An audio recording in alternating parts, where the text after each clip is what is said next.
Thank you so much. It's a real pleasure to be here in Le Louvre. It will be a greater pleasure to do it in French. On est au cœur de plein d'histoires. Quand vous allez prendre votre café, vous allez voir un mur. Ce mur érigé par Charles V. Charles V, c'est la guerre de 100 ans. La guerre de 100 ans, c'est un conflit avec l'Angleterre. Charles V, c'est celui qui a un peu réussi à reconstituer le royaume de France. Puis en fait, on vous dira que c'est Louis XII qui a construit un peu plus fortement encore ses remparts. Louis XII, c'est le père des peuples. Celui aussi qui avait maillé à partir avec l'Angleterre. Et puis, vous êtes au Louvre, et ici, le duc de Buckingham est venu draguer Anne d'Autriche. Et il l'a fait en français. Alors qu'est-ce que ça dit? Ça dit que les temps changent, et que venir au Louvre et parler en anglais, qui l'eût cru? Merci de nous laisser la possibilité de parler un autre langage que l'anglais.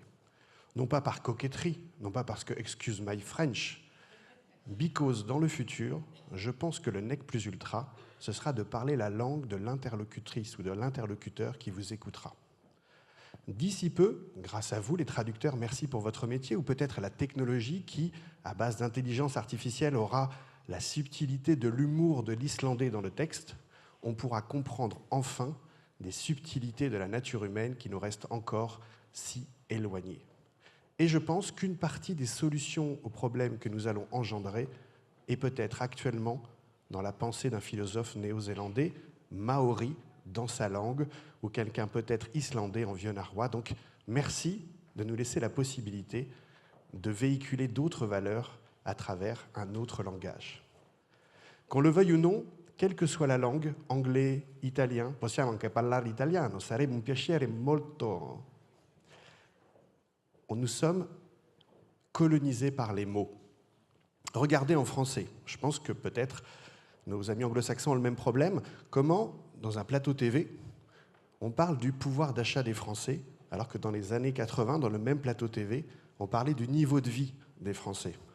Entre niveau de vie et pouvoir d'achat, il y a quelque chose qui a changé, ça n'a pas été fait par référendum, et donc on voit bien que les mots colonisent l'imaginaire. Alors, je me présente, Mathieu Baudin, Mathieu Baldwin, l'équivalent. Je suis directeur de l'Institut des futurs souhaitables. Et là, les traducteurs ont un problème avec souhaitable. Ils disent wishable, c'est pas anglais, c'est pas très joli. Ils vont essayer brightness, ils vont dire c'est trop évangélique. Et ils vont vous dire Desirable Future Institute. Et ils auront en partie raison. Il manque juste la volonté dans le souhaitable. Et le futur, c'est un terrain de volonté. Il y a des mots qu'on ne doit pas traduire. Il y a des mots qu'on doit prendre comme tels. Empowerment, même si les Québécois s'y sont essayés impuissantement, ça ne veut pas dire la même chose. L'empowerment, c'est un mélange d'énergie de super-héros, il faut le garder comme tel. Eh bien, l'Institut des futurs souhaitables, ce sera comme ça dans le texte. Et nous allons parler de futur. Parce que s'il y a bien un mot qui est colonisé en ce moment, c'est le futur. Et pour ça, nous allons en parler avec des érudits du futur, les auteurs de science-fiction, ceux qui s'y adonnent avec zèle et avec bonheur. Agnès, tu es autrice, comme on disait du temps de Charles V, et tu es autrice de science-fiction et pour les ados, public exigeant. Tu as écrit IRL, qui, je le note en français, est contre-intuitif. In real life, pour dire irréel, il y a un truc qui ne va pas. Mais erreur 404, on comprend tous. Tu vas nous expliquer comment la technologie transforme profondément l'humain, pour le pire ou pour le meilleur. Et puis, Bertrand, toi, tu es un érudit exégète des uchronies. L'uchronie, c'est un genre littéraire. Vous allez dans le passé, vous changez une variable, et vous avez des futurs différents qui auraient pu advenir. La part de l'autre d'Éric Emmanuel Schmitt est une uchronie. Ce moment où Adolf Hitler avait un choix qui lui a été refusé, celui d'entrer dans une école d'art. S'il l'avait fait, vous avez l'histoire d'Adolf H. Et de fait, il a été retoqué, vous avez l'histoire d'Hitler. Et on verra comment l'histoire, finalement, la rétroprospective du futur est aussi marquée par une certaine tonalité. Mais avant, j'aimerais savoir ce que vous sentez, ce que vous pensez de l'époque. Je vais vous poser quelques questions, et si la réponse est oui, vous prenez le carton de la couleur que vous voulez, peu importe, et vous le levez, s'il vous plaît. que ceux qui pensent que nous vivons une période singulière, une période unique, le manifestent en levant le petit truc. Période unique. Ah, pas mal. Vous, pas du tout. Hein. Que ceux qui pensent que le monde va trop vite, lèvent le carton. Ah, pas mal. Que ceux qui aimeraient ralentir, lèvent aussi le carton. C'est marrant parce que c'est un peu les mêmes. Qui pensent, à contrario, que le monde ne va pas assez vite.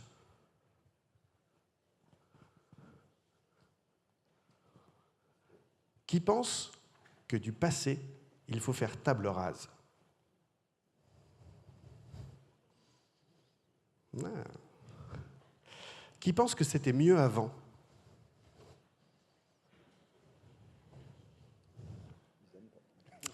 Qui aurait aimé vivre à une autre époque? Bougez pas, j'y arrive. Je le dis souvent, oui, mais dans quelques... À quelle époque? Grèce antique. Ah, La philosophie, j'imagine. sympa. On vous voit déambuler à Athènes. Qui aurait aimé vivre à une autre époque? Allez. À quelle époque? Siècle des Lumières. Pour la littérature et puis le romantisme. Joli. Et aussi le libertinage. Qui aurait aimé vivre à une autre époque? Le Moyen-Âge. Alors, dans quelle période? Comme ça, je sais pas, mais Ouais. Et pourquoi? une autre perspective et une autre vision, en fait. Et à ce moment, on peut reconstruire tout, parce que c'était... Ouais. Alors la chambre, c'est ce qu'on a raconté du Moyen-Âge. Et en fait, il était peut-être plus lumineux que ce qu'on pensait. Vous voyez comment, dans Notre-Dame, les vitraux ont été faits à cette époque. Et moi, si on était des femmes à ces époques-là, on ne pourrait pas faire grand-chose. Donc non, ça me dit pas trop. Non, J'approuve. Donc vous aimez cette période-là. Vous avez bien raison. Et vous? Qui? Vous voulez? Dans une époque? But I only speak English. So yeah, human rights and access to information. We've never had that before. On est un peu dans la philosophie des Lumières quand même. Le droit naturel, le moment où on décide que toute personne a le droit de vivre, quelle que soit son origine, à elle de choisir sa destination. Une autre époque? Quelqu'un dans les années 60, d'habitude, on aime bien les drogues. Hein.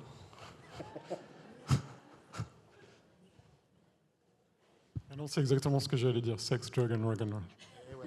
Je le sentais. Ils sont toujours en haut, les mecs des années 60.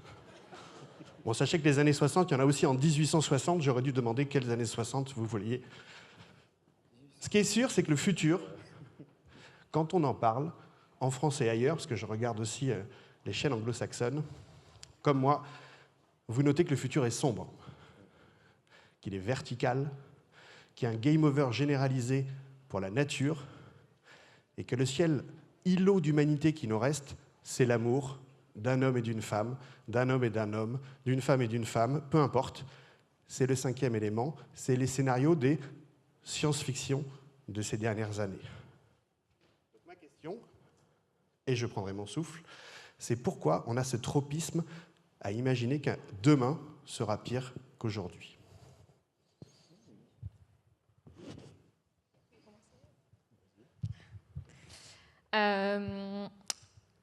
C'est pas une question facile parce que c'est quelque chose qui, je pense, n'est pas venu d'un coup. On n'a pas toujours eu cette vision des choses. Il y a quelques années, quelques dizaines d'années quand même, la science-fiction était très positive sur l'avenir. L'avenir était décrit comme formidable. Il n'y a qu'à voir Retour vers le futur, par exemple. Il y a tout un tas d'inventions extraordinaires, les voitures qui volent, etc. Et c'est quelque chose qu'on a perdu progressivement. Alors peut-être avec la prise de conscience du réchauffement climatique, ce genre de choses. Peut-être aussi avec la libération de la parole. On peut échanger beaucoup plus les uns avec les autres. On est donc beaucoup plus informés. Si on se pose des questions, on a tout un tas de sources auxquelles on peut accéder en un seul clic. Et force est de constater que c'est plus facile d'imaginer tout ce qui pourrait mal tourner que d'imaginer tout ce qui pourrait aller bien. Et pourquoi? Quand on le fait en famille, on n'est pas à dire la dystopie tous les dimanches midi. Hein. Oh bah actuellement un peu si quand même, je trouve. Ouais. Même dans les conversations entre amis, on pense beaucoup plus souvent à... Je pense qu'il y a une espèce de... Peut-être un peu de... On est blasé parce qu'à chaque fois qu'il y a une nouvelle invention, Par exemple, la fameuse Google Home ou Alexa, on se dit ah c'est génial, je vais pouvoir allumer mes lumières juste en parlant.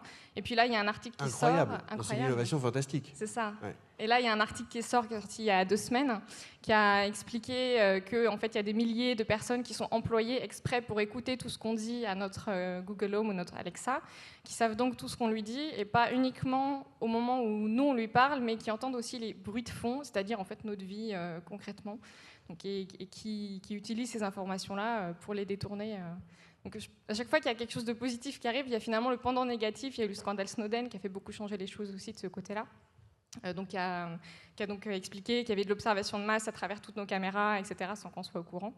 Et je pense que c'est aussi cet accès à l'information et le fait que ces informations soient disponibles à tout le monde qui fait qu'on a tendance à être blasé dès qu'il y a quelque chose de nouveau. Ouais. Ouais. Mais la technologie, elle a plutôt toujours été neutre. Un tournevis, ça sert à monter un vélo ou à tuer quelqu'un. C'est une perception qu'on a des choses. Pourquoi on a ce tropisme-là? On l'a toujours eu? Techniquement et pour simplifier, oui.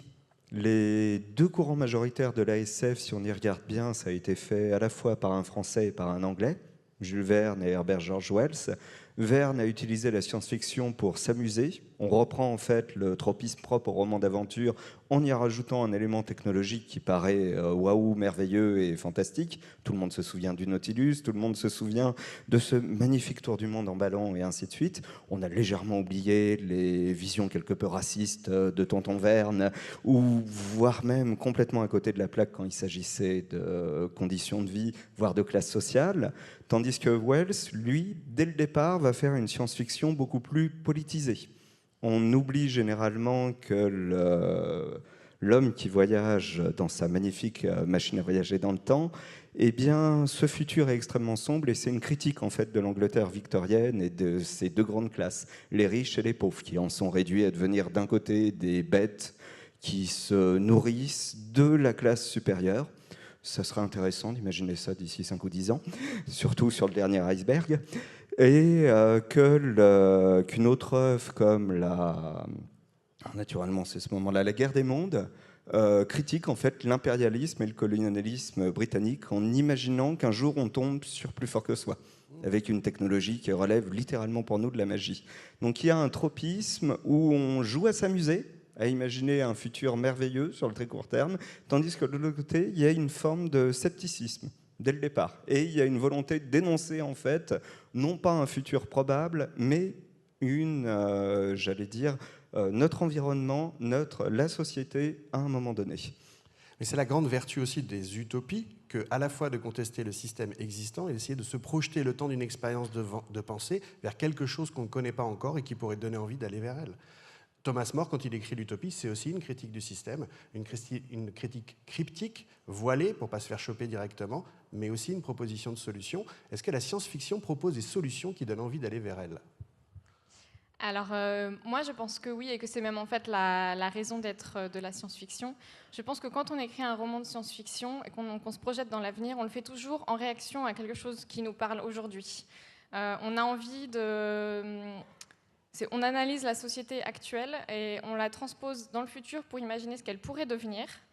Pas toujours pour le meilleur. En fait, on a même tendance à souvent imaginer le pire, mais pour pouvoir montrer que même dans le pire, finalement, on peut toujours agir. Alors, ce n'est pas le cas de toutes les dystopies, notamment, je pense à 1984, qui n'est pas la plus optimiste du monde.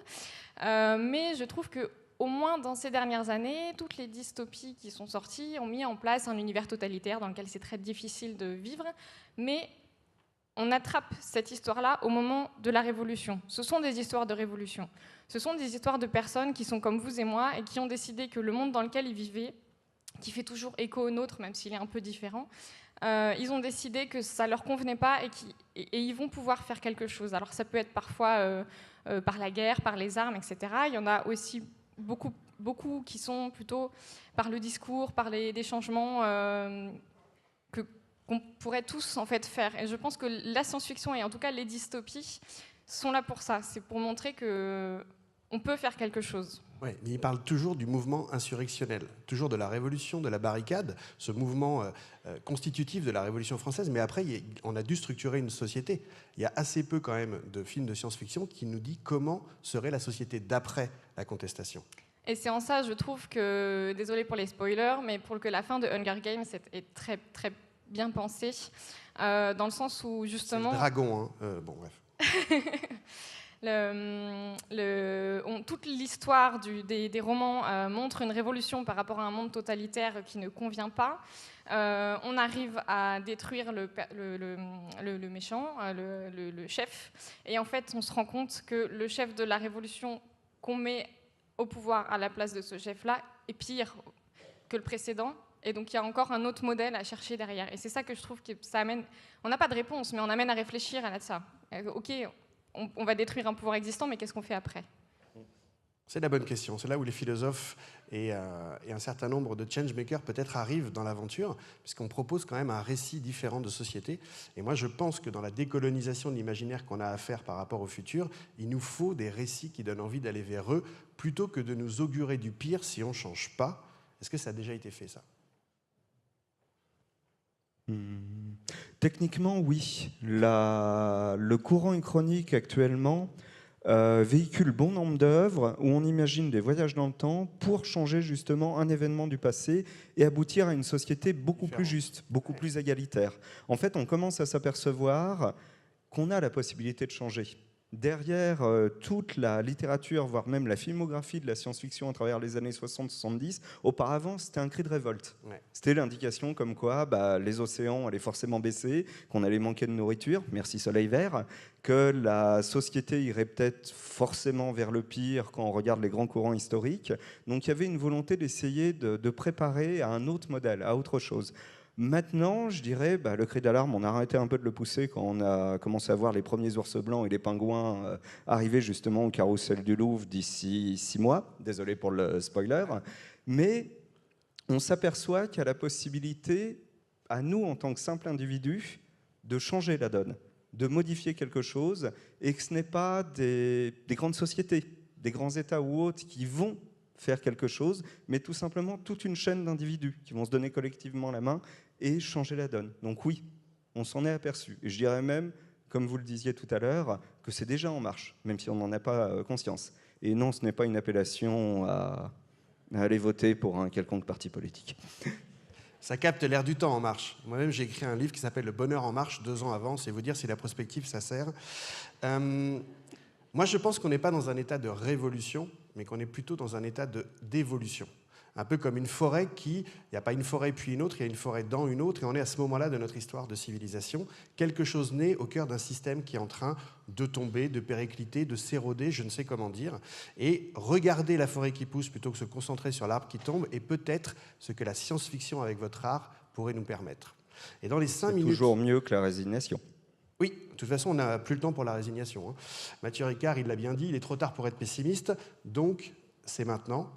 Et dans les 5 minutes qui nous restent, j'aimerais vous proposer de faire une uchronie, mais dans le futur. J'aimerais vous proposer d'être en 2040 et de vous souvenir ce qui s'est passé entre 2019 et 2040. Et vous avez vu combien il s'est passé de choses. On en rêvait en 2019, c'est arrivé. Et donc, moi, j'aimerais commencer par le souvenir, moi, qui m'a marqué le plus dans cette période, c'était en 2029. En 2029, vous vous rappelez, vous étiez là, on a ouvert Notre-Dame, la nouvelle version de Notre-Dame. Notre-Dame entrait dans le 21e siècle. Vous vous rappelez, en 2019, ça a été un traumatisme, pas que pour les Français, pas que pour les Parisiens. On pleurait de voir cette pierre qu'on pensait tomber, or elle est restée droite. Et on s'est rappelé, en voyant brûler cette œuvre, que la pierre élevait les femmes et les hommes qui les érigeaient. Et c'est bien pour ça que ça nous avait rendus tristes. Puis on s'est posé la question, qu'est-ce qu'on allait en faire ? Un président a dit dans 5 ans, les maîtres verriers, les maîtres vitraillistes, les maîtres tailleurs de pierre ont dit, c'est trop tôt, 5 ans. Et donc, 10 ans après, comme il l'avait dit, Notre-Dame a été embellie. Vous étiez où à ce moment-là ? Moi, j'étais sur les réseaux sociaux, je suivais tout ça en direct et de près depuis le début. Je n'ai pas forcément été d'accord avec tous les choix qui ont été faits, parce qu'évidemment, ils n'ont pas pu s'empêcher de marquer leur temps et donc de changer Notre-Dame. Vous ne vouliez pas qu'elle change, vous ? Alors, en fait, c'est plutôt plus nuancé que ça, c'est-à-dire que j'ai conscience qu'elle n'a pas toujours été comme ça, que la flèche datait du 19e siècle, etc., et que ça peut être une très bonne chose, ces évolutions-là. Mais en même temps, c'est toujours difficile de voir changer quelque chose qu'on pensait immuable.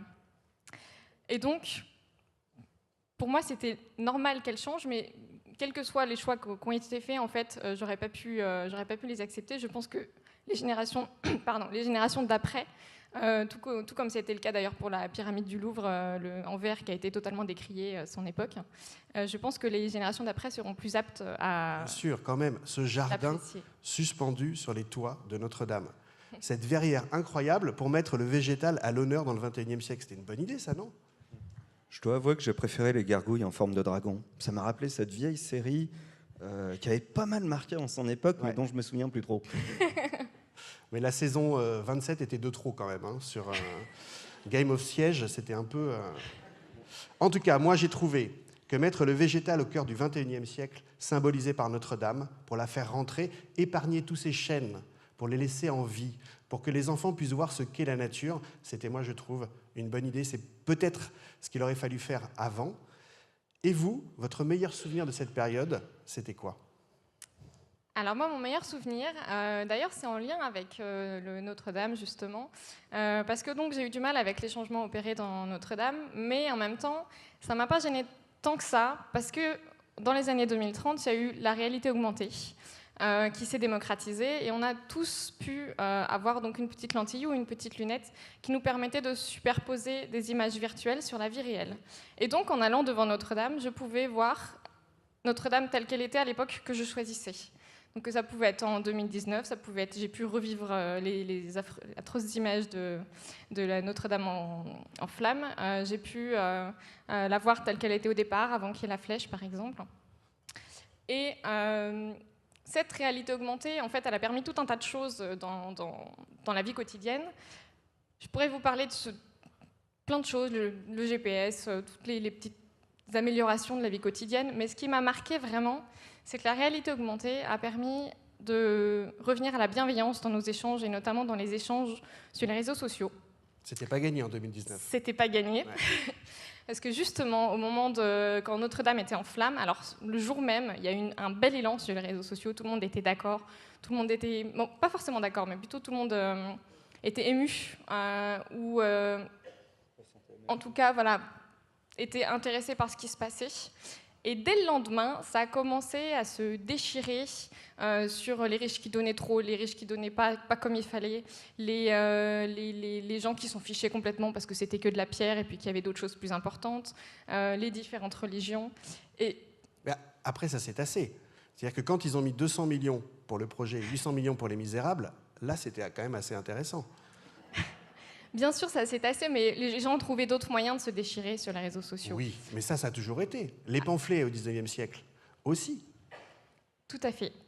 Mais ce qui est, je pense, plus fort quand on échange sur la toile, c'est que c'était à l'époque la barrière de l'écran, qui nous donne une impression d'anonymat, une impression de protection, et qui fait qu'on réagit à chaud dans l'émotion sans prendre aucun recul, et en oubliant, on a envie d'être entendu, et en même temps on oublie qu'il y a des personnes autres en face de nous. Et finalement, pour moi, ça faussait les rapports, en fait. Ça incite beaucoup à la haine, à la violence, à pas s'écouter les uns les autres. Et la réalité augmentée a en fait ramené les réseaux sociaux dans la rue. On pouvait voir les statuts des uns et des autres en se regardant comme ça. Quand quelqu'un interagissait, on voyait son visage comme s'il était en face de nous. Et donc on s'est rappelé en fait qu'on échangeait entre des personnes.